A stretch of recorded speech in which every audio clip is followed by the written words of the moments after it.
I'd like to introduce next Alex Sirides to speak.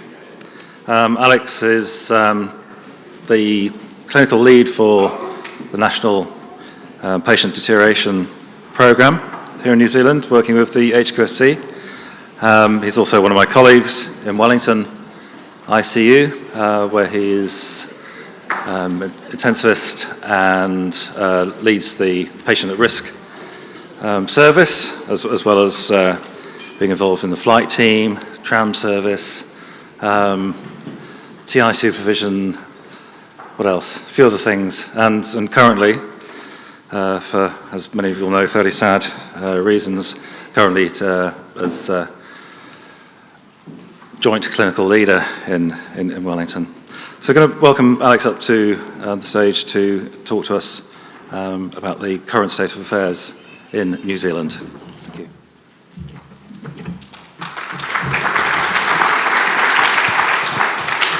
Thanks very much, Ben. So I've been given the unenviable task of firstly following my colleagues from the Bay of Plenty. I've got some jokes in the hope to try and this is basically the way I communicate, so I apologise if some of them aren't quite in keeping with the tone that we've had this morning, but I'm deeply respectful, and as I said, Graham was deeply moved by what they said. I'm going to try and address this probably more from the doctor's perspective rather than from the patient's perspective, but I certainly don't want to lose the individual story in this, and there'll be a few places where I'll be bringing that back in.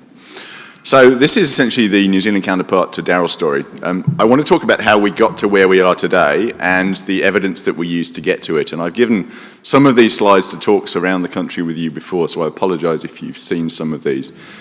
So firstly, this is what Florence said 150 years ago, which seems so obvious, it seems ridiculous that someone had to say it, which is the first role of a hospital is to make sure it doesn't do patients harm.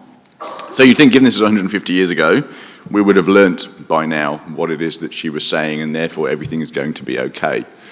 This is the Health Quality Safety Commission's report on complaints, serious reportable events that came through for this particular year was 2014, and you can see some key phrases that I've picked out there about systemic failures to recognise and respond to patient deterioration and the problems that that causes. Particularly that we systemically underestimate the severity of a patient's condition, and we've certainly heard about that this morning. And there's a lack of supervision of junior staff or less experienced staff by senior colleagues.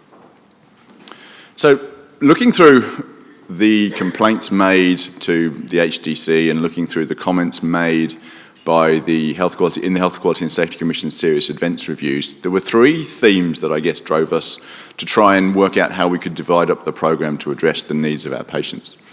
These are them.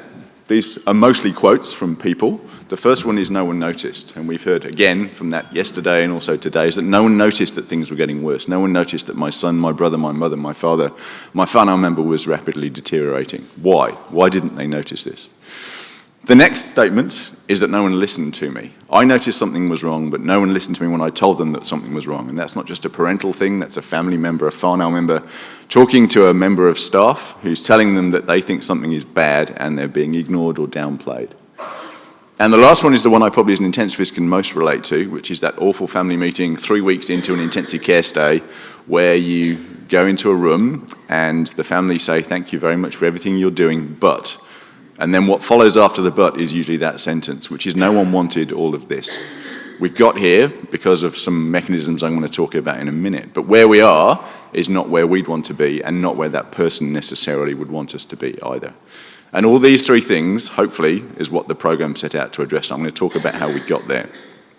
This is a fairly trite observation, but I think it's true. And as Daryl has presented to you earlier, the data that suggests this is true, the number of papers that we have seen that show that actually patients have been deteriorating for a while before someone intervenes. And forcing a system that has a forcing function to make you intervene in the system is essentially what MET is. It is rare for people to suddenly deteriorate. And when you go back at the point of entry, certainly the point of admission to ICU, in my ICU, anyone who's admitted acutely from the wards, I go and look at their vital signs chart. And I can see documented deterioration that has occurred, possibly in many hours in some cases, in some cases days. And that either it wasn't noticed, or it wasn't acted upon, or the people who acted did not have the skills to deal with what it was that they were faced with. So, we have had cardiac arrest teams as long as we've had CPR, which first started in the 1960s. There's some really interesting, if you read the first papers that describe CPR in hospitals, they were essentially invented as a cure for too much anaesthetic. So there were anaesthetists giving people too much anaesthetic, and CPR was described in the first paper in 6 people in an operating theatre who received CPR because it was the effect of too much anaesthetic given to them by anaesthetists. Which seems a bizarre thing now that it's a treatment we offer to everyone in every hospital every day by default. People who have never received anaesthesia will be expected to receive CPR, and there's a whole lot of reasons why that may be, including society's expectations. But as a hospital, once we invented CPR, then it became mandatory for everyone, and it was the only thing that as a nurse on a ward or a junior doctor on a ward that the hospital made you call for help for. So the hospital made you wait till the patient was dead before you actually put out a call for help. Does that make sense to anyone? Because it doesn't make sense to me. And as Darryl talked about the chance of you surviving in-hospital cardiac arrest, in many cases, perversely, even though you're in a hospital, is actually less of a chance than you surviving an out-of-hospital cardiac arrest. So if you're in pack and save and you drop dead, that's helpful because it tells me you're mobile, you're independent, you're shopping, which is good, as opposed to someone who's bedbound in a hospital with multiple comorbidities who has the same event. So you're more likely to survive an out-of-hospital cardiac arrest than you are an in-hospital cardiac arrest. Now that's staggering, considering the resources that are immediately available for you in a hospital. Why is that? And the answer is this, is that actually the hospital, until pre-Met 20 years ago, you weren't allowed to call for help until the patient was dead.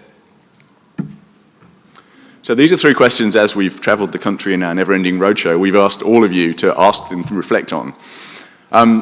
I put them back up here again because I think when I asked previously in hospitals how many people could answer these questions, there was very few people who could answer the first question, never mind the second question and then the third question. But I would hope now, reflecting on at least a year and a half into our programme, and for some of you who've been gathering this data for some time, you are closer towards answering these questions, and I would hope that in most DHBs now you can answer the first question.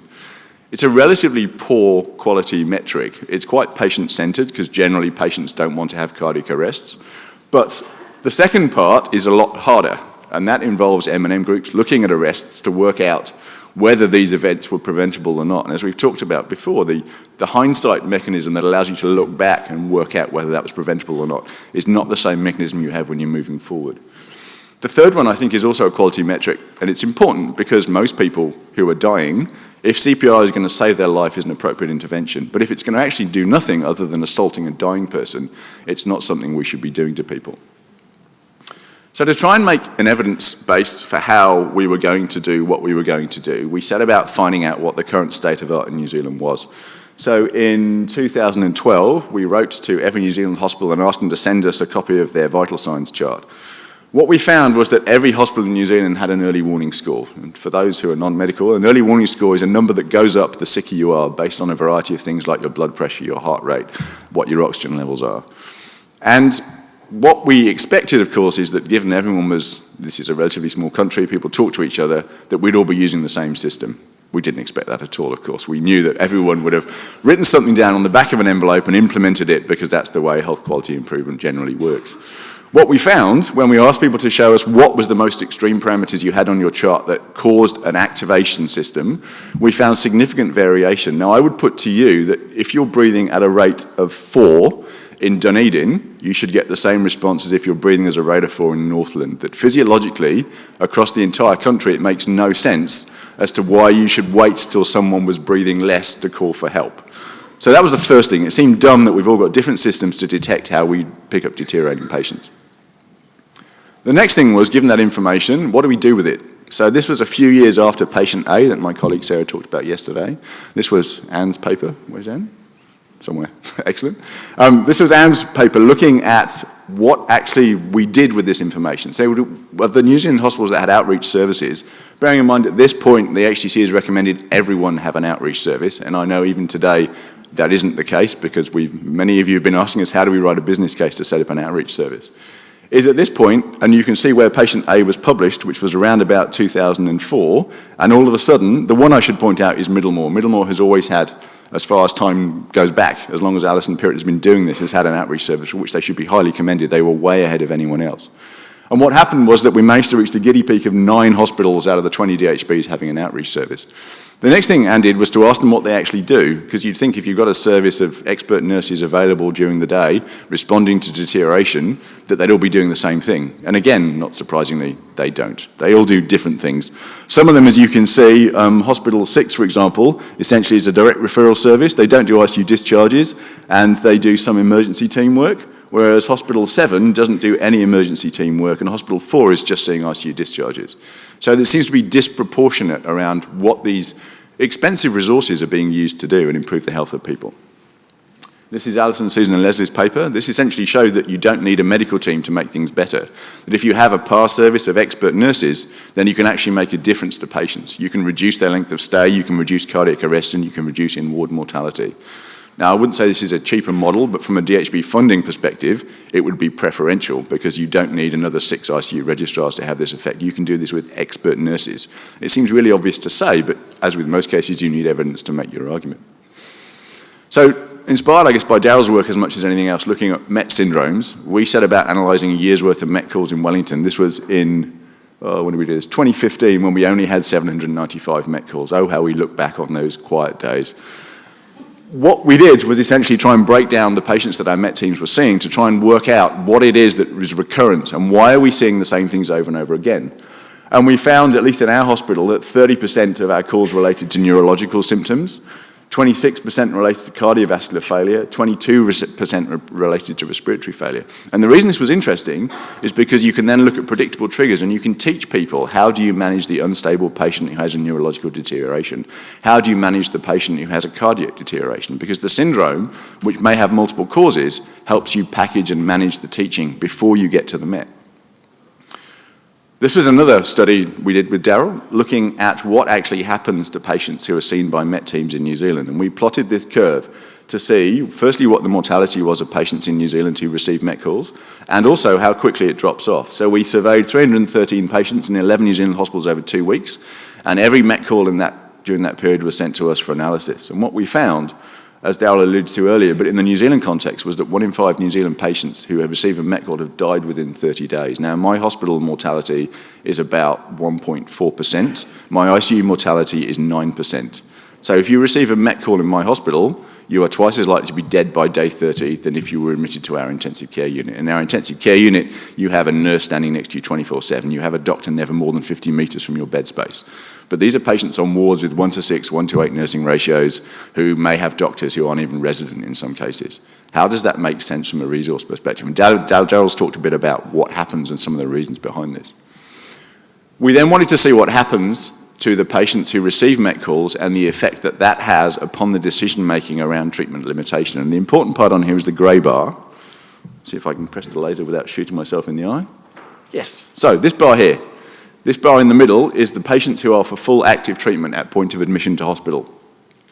We then, because we were looking backwards from the MET call, looked to see what happens to this bar as it drops down during your stay. And immediately after your MET call, we moved from 80% of patients being for full active treatment to just below 40% of patients. So the MET call is being used to decide who should or shouldn't have a treatment limitation, which isn't what the MET team was designed for. The MET team was designed to rescue reversible disease. What it's being used for is to use decision-making that arguably should be made by the home team in consultation with the patient who knows them best.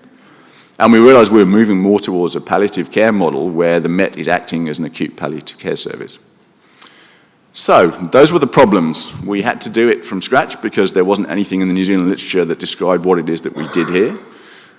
What we wanted to do was to find solutions, and this was the paper, at least, that started out planning what the UK National Early Warning Score was going to be. What they did was to take a data set of almost 250,000 patients, and they ran through 33 different early warning scores and a new early warning score that they'd derived to work out which of these scores was the best predictor for bad things. Now, essentially, it uses a whole complex statistical model called the area under the receiver operating curve, which I still don't understand, and I hope no one else in this room does, because you're an amazing statistical geek and you can explain it to me later. But what it means, essentially, is the higher number, the better things are. It means it has the most specific, most sensitive system. So it is the best system at picking up people who are likely to deteriorate and not picking up people who aren't likely to deteriorate. And what they found was that what was then called VIEWS, which then became NEWS, which is now called, for us, NZUs, was the best early warning score system for detecting deterioration. So that is what we implemented. what you can see as the new score goes up is that your mortality goes up, which is the single line, and the number of observations, the number of people who have that score goes down, which is good. You don't want those two lines to be the same. You want as few people as possible dying who have a low score, and you also want a system that increases the higher the score, the more chance you have of detecting bad things. So we implemented this in Capital Coast. We took the UK score, we took the national early warning score system, and we Aussified it by adding Met calling criteria. And the reason we did that, on the two extremes on the end, we added RRT criteria, was because I didn't believe that people would add up numbers correctly to use a score that they would then ignore. Because if you give people the choice of activating or not activating, people will not add it up to the point at which they have to call for help. We know that. By putting in mandatory Met calling criteria, it made it a lot easier, because you don't have to add up if someone's respiratory rate is 40. The chart just tells you to put out a call. So we made it mandatory to have that effect, that people didn't have the choice of adding up numbers incorrectly. Mainly because still at this moment now, only 17 out of 20 DHBs are using paper charts. So only the majority of New Zealand DHBs are using paper charts. Once you get to electronic systems, then this is irrelevant, because it adds it all up for you and makes you do it. There's another thing we found, which again I've alluded to, but was in some ways quite surprising, was that inadvertently, although we designed a system that helped you prevent reversible deterioration, we'd also found a lot of dying people. And it sounds bizarre to say that we didn't think that was going to happen. And I remember being at conferences with Darryl where people were increasingly presenting the MET series as being used or being recognized as a deterioration tool, and finding people who were very sick because you passed through MET criteria on the way to death. So that leads to this. It's a trite slide I've used many times before, but I'm afraid there's bad news, which is you're all going to die, I'm going to die, everyone we know or love is going to die, because no one has yet lived forever. So the mortality of the world remains at 100%. Now, what we do with that information is important, because what we're trying to work out when we admit patients to hospital is when that's going to happen. Someone once described living healthily as dying as slowly as possible, which I quite like, because it kind of appeals to my glass half empty worldview in some cases. So having decided that everyone's going to die, let me talk briefly about how you're going to die. So a majority of people will have a high level of function, something very bad will happen, they'll be in a flaming car that crashes, and they will die rapidly. This is ideally what hospitals are set up for, people with acute reversible problems potentially where you may be able to intervene and prevent them progressing to death. There are other diseases such as cancer, which despite hospital intervention will continue with a slow decline in function over a period of time that leads to death. And we will see both these people every day in our hospitals. Then it gets slightly trickier, because you have this sort of disease pattern, people with chronic heart disease, chronic lung disease, who have episodic deteriorations where they're admitted to hospital and things get a little bit better because they're treated, but they never get back to baseline because their ongoing trajectory is downwards. And what you see over time is that these lows get lower and that these dips get closer and closer together. So people may go from, say, 2 admissions a year to 3 admissions the next year to 4 admissions the next year to 5 admissions the year after that. And they're then happening where they were being admitted every few weeks. Now, at what point do you, as the clinicians, as their family, as their whānau, say to them, this is really bad? Has anyone thought that actually they may not be able to survive this? And at what mission do you make that call? Then there is, this data comes from GP practices. This is what they call advanced dwindling, which is a horrible term, but essentially it means fading away. These are older people in nursing homes who will be losing muscle mass, who become increasingly bedbound. Not necessarily older people, there may be people with degenerative conditions, but no hospital intervention is going to make any difference to that trajectory because their underlying process is relentless and will lead to their early or ongoing demise. So this is the healthcare system we're faced with, dealing with all these different trajectories in patients that we meet on a daily basis. And that then leads to this really difficult question, which is the first time you meet someone in a hospital who is unwell, it's really hard to know where on that trajectory these people are. But not only that, it's really hard to know how much of what you're seeing is actually reversible, because the trite way of putting this is that sick people and dying people look the same. And that was the problem with MET, is distinguishing which of these people you're now putting resources into to make them better is actually going to survive is very hard to say. So distinguishing between a sick person with a reversible process and a dying person with an irreversible process is often only determined retrospectively. So what that leads to is a critical care conveyor belt, where someone in the community who looks sick ends up in an ambulance on an operating table in an intensive care unit. And this is how hospitals are set up to deliver people to intensive care. Now, they may not want this. We don't know because we don't ask them till we get to the place on the right 3 weeks down the track when we say to the family, look, tell us what was important about them. Is this what they wanted us to do? And they say, oh, God, no. They didn't even want to come to hospital.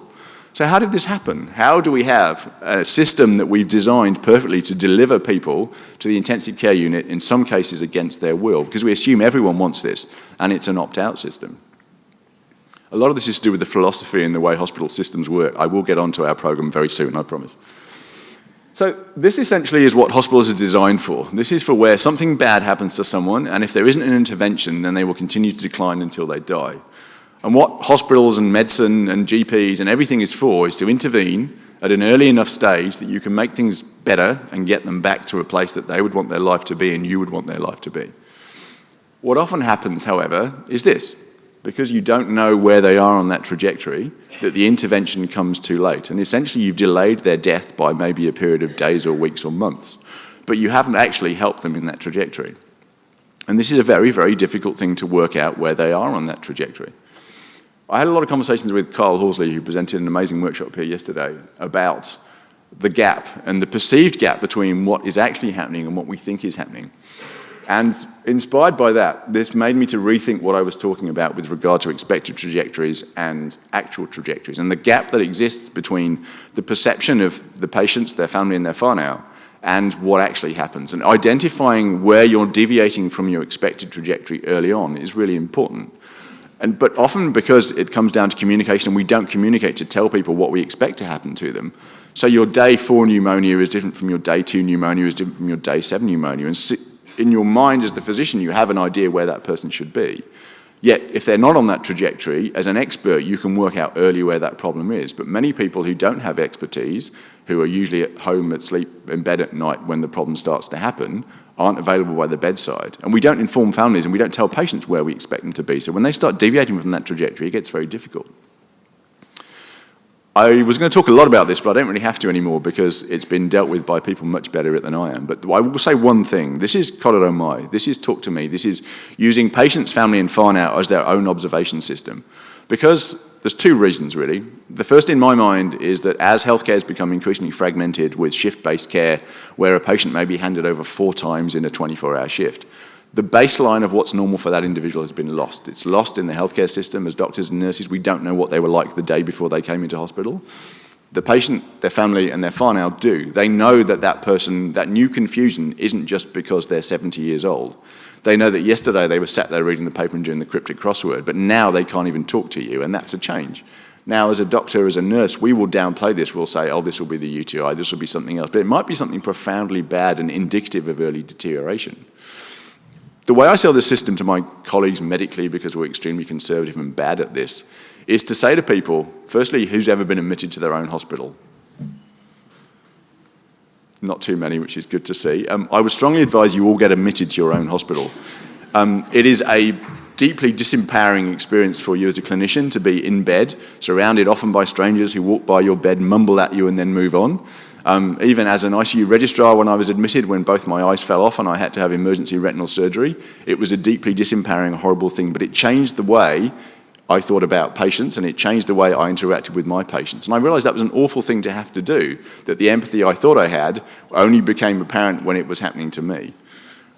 So that's one reason I think why you should all be admitted and learn what it's like on the other side to be in a bed and have people standing over you, staring at you, which is a really awful thing to happen.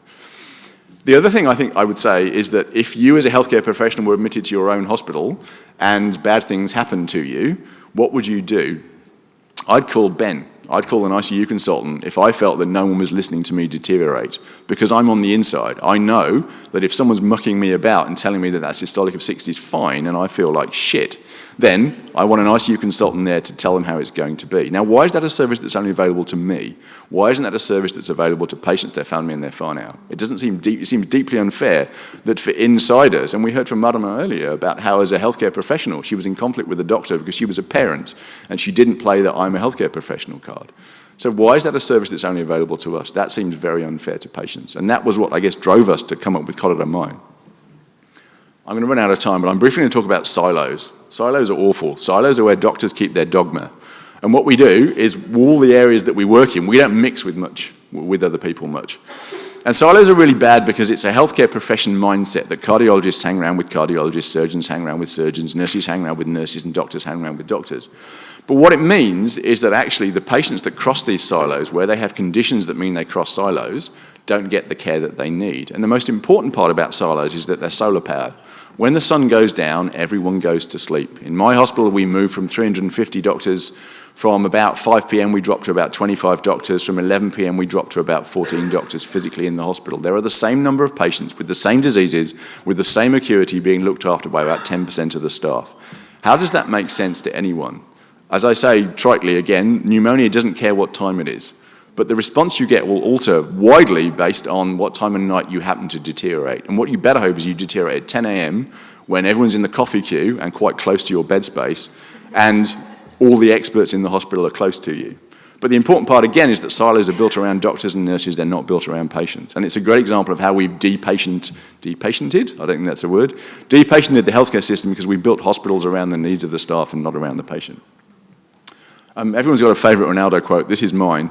I think it's brilliant in its simplicity, which is there are not a patient on a single medical ward now who doesn't have at least 5 medical problems, but they are being managed by surgeons.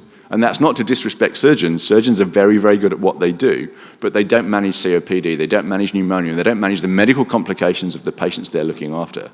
And that's often lost. And I think because our surgeons are siloed, they're looking after surgical problems and not the medical problems of their patients.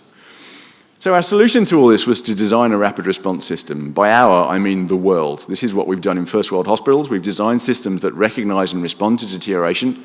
We have a number of activation criteria, and we have a response that we hope leads to better outcomes for our patients. And as Daryl's spoken about, there are problems with that system. This is what I teach our registrars. Given that 30% of the patients they see will be dead within 30 days, I start at the blue box, which is this patient actively dying? And if you're not sure, then you should do some stuff. And if you find you've done some stuff and they're still getting worse, then you should revisit that question.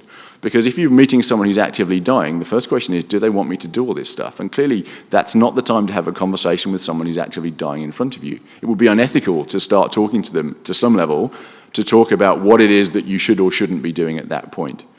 So we try and put it back as a loop to work out where we should go from here and to almost teach this response to people who don't have much experience in rapid response systems. Finally, I get to the bit I'm supposed to be talking about, which is what the program is about. So this is our mission statement: to reduce harm from failures to recognise and respond to a physical acute deterioration in adult patients by 2021. We have nothing against children, I should point out. Just I'm an adult physician, I don't understand children, I have 2, and they baffle me every day. So I have no idea, physiologically I have no area of expertise. So the reason we excluded children is because their physiology is different with age. In adults it's pretty much the same. We've also excluded pregnant women. Again, I have nothing against pregnant women. My wife was pregnant twice. She was awesome. The reason we've excluded them is their physiology is different and they would trigger responses in an adult system that wouldn't otherwise be triggered in unwellness. These are the 3 work streams: a national early warning score and vital signs chart, a national corridor MI, and a national shared goals of care. So the way these line up with the 3 things I outlined at the start is, as you probably guessed already, these 3. The response to no one noticed is to standardise the early warning score and the vital signs chart. The response to no one listened is to mandate a system where you have to and to encourage people, to make people speak up for what is right for them. The response to no one wanted all of this is to have an approach whereby you can stop that critical care conveyor belt before it deposits people in the intensive care unit. So we now have a national early warning score. I'm immensely proud that everyone in this room will be rolling this out across their hospital within the next 6 months. So we will have 100% penetration around New Zealand. This is the only evidence-based early warning score in existence with a little bit of a tweak to New Zealandify it. This is the national chart. This was version 14, Anne. How many did we get to? A ridiculous number. We basically spent a year trying to destroy this chart. We photocopied it. We've got people under low light conditions. We rinsed it under water to see if the dye ran. We have given it to people to try and graphically design it and undesign it. So this is the best piece of paper we could come up with that uses human factors design to make sure you can detect deterioration and act accordingly. And we have respiratory rate at the top because, as Daryl said, it's the most specific and sensitive vital sign. We know that the further you deviate from the normal zone, the worse things are, and generally you want to stay in the white zone. Your mortality is worse the more abnormal your vital signs are, and we've graded zones that reflect this. These are the numbers that show roughly how many patients you would expect to see in these areas. These are the zones that correspond to your chart. And if your early warning score is 16, you have a 43% chance of being dead within 24 hours. So the next time someone asks you to see a patient with an early warning score of 16, when you go and see them, bear that statistic in mind. This is calibrated against, as I said, 250,000 patient vital signs. This is Canterbury's data. Canterbury are awesome. John's going to be talking about his data later, but every time I have a question about what does it look like, John sends me a graph. So Canterbury have electronic vital sign capture. They have 3,500 early warning score sets per day, and I can check that what we didn't break New Zealand. This is his data that shows these are all the bandings on every day. The grey zone is white. White wouldn't show up. But you can see that the vast majority of patients are in the grey or yellow zone, that they aren't in the red zone, the blue zone, and the imminent death zone. This is something I've been accused of in several grand rounds around the country, is that your scores are creating sick people, to which my response is really, really simple. That's a really dumb thing to say. It's not creating sick people, it's a score on a chart. These people are there, all we've done is tell you where they are, and now you have to act upon it. That's not my problem, that's your problem, because they are patients in your hospital, and they are sick, and now you need to fix it. So the chart doesn't create sick people. That's all I have to say on that matter, I'll move on.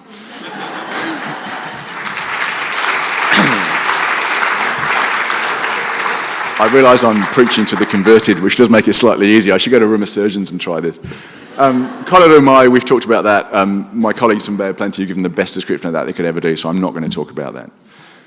This is just a slight add-on. This is from the clinician side of things, is that patients are rarely wrong, and we should listen to them. Clinicians often are, because we have, well, often's maybe not the right way. We're sometimes wrong because we have a lot of competing interests. The patient's interests are pretty clear, which is that's what's happening to them, and they want to get out of hospital as soon as possible. From a clinical perspective, we're competing with a whole lot of other things that make us downplay the patient's voice. And that's why I believe Kailua mai is so important. I've used this quote many times. This still remains my favourite quote for why we need a shared goals of care program, which is 2 weeks in intensive care is easier than 1 hour of a difficult conversation. It's much easier to admit a patient on that critical care conveyor belt, to put them in the ICU than it ever is to talk to people about not doing that. As doctors, we avoid these conversations. Many patients do not want to have these conversations, and we should not force them, but increasingly many patients do want to have these conversations, and many times we don't give them the opportunity to do so. This isn't my quote, but I really like it. This is in response to why doesn't your early warning score system have a built-in sepsis criteria? My answer is it does. It's an all-deteriorating patient recognition system, 20 to 30% of patients of whom will have sepsis. But the reason we don't mandate a sepsis bundle as part of the early warning score is that not all the patients do have sepsis. And yes, sepsis will kill you, but if you haven't got sepsis and you've got pulmonary edema, then 4 litres of fluid will kill you. So treating someone for sepsis who doesn't have it is a really dumb idea. I'm not anti-sepsis, I need to be very clear. One of my colleagues later on is talking about sepsis program. But we do have sepsis built in. It makes your early warning score go up, and you get a doctor who then comes along and says, this looks like sepsis. I want to bring it back to the patient, and the reason we all started this. Sarah talked about patient A yesterday a lot, and I have not too much else to add, except the effect of patient A upon my career has been profound. And because healthcare systems are reactive and not proactive, someone had to die for this to happen, and I don't think we should ever forget that.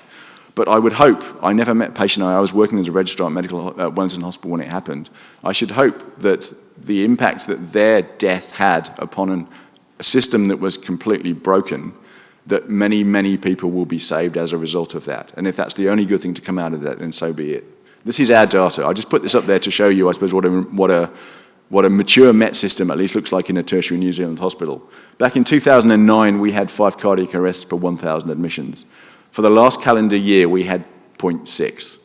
That's a statistic I think we should all be very proud of within our hospital and across New Zealand, because this is where I hope we're all going to get. As you can see, we also have a large number of MET scores to achieve that, but there are now a lot less dead people because of an early warning score, and I can't put that any other way. This means we have arrests we've gone from 1 every 98 hours to 1 every 302 hours. Cardiac arrests in our hospital are very rare, so rare to the point that people are probably forgetting how to manage them. I want to end on this slide because Emma keeps tapping her watch and I've gone way over, so I apologise. This is the joke.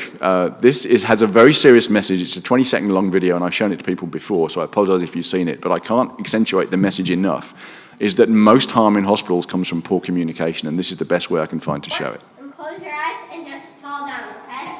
Don't worry. Okay, then Lauren's going to catch you. Close your eyes? Okay. Okay, it's called the trust fall. Okay, trust fall. Ready, set, go.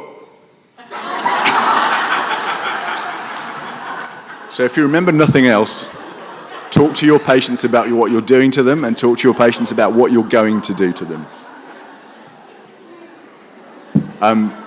You can get the book, it's free, it won't cost you anything. We're aiming for at least 20,000 downloads by the end of this conference. Thank you very much for your time, I really appreciate it.